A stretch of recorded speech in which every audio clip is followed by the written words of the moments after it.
What's up people, welcome back to my YouTube channel. In this video we're going to go through a tool that's going to keep you steady over the Christmas and stop the spirals when it comes to food.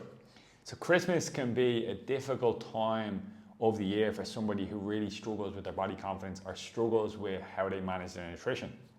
It can also be a difficult time for people who have lost people, experiencing a lot of grief.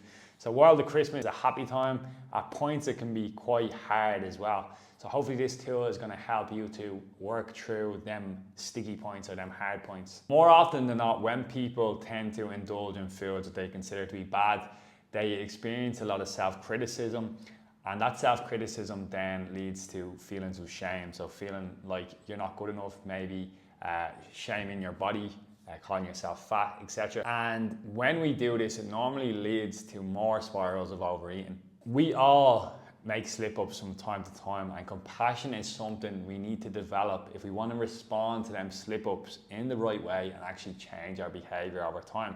So compassion is a sensitivity to suffering and a commitment to alleviate and prevent it.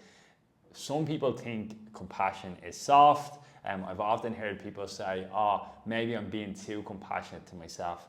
You can't be too compassionate to yourself. That's like saying, maybe I care for myself too much. It's not possible to care for yourself too much, because the more compassionate action you take, the better your quality of life will be. So you can't be too compassionate. This tool that we're going to use today is called compassionate imagery.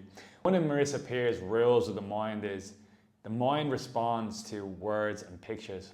And compassionate imagery is basically creating this picture in your mind that can soothe your nervous system and help you respond in better ways. So when you're creating this compassionate imagery, you're rather thinking of a certain person, maybe something, maybe it could be an animal, whatever actually you feel is going to work best for you.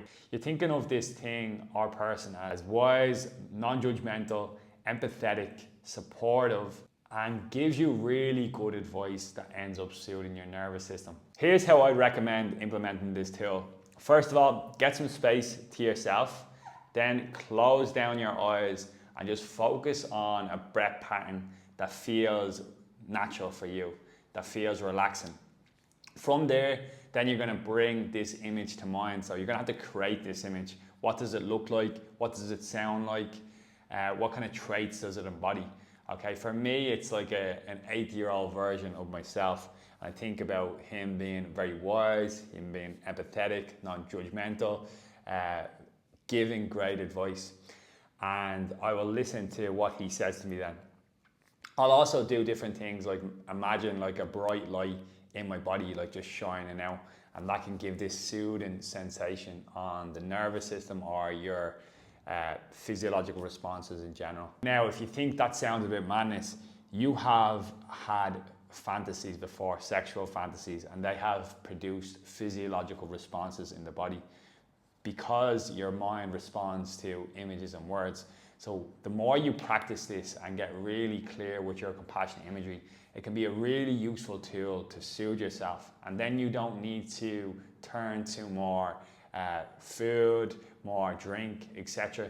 to cope with the feelings that are going on for you. So I hope you found that video helpful. Drop me a like if you did, or drop me a comment below saying that you're going to use it over the Christmas. I hope you enjoy your Christmas break.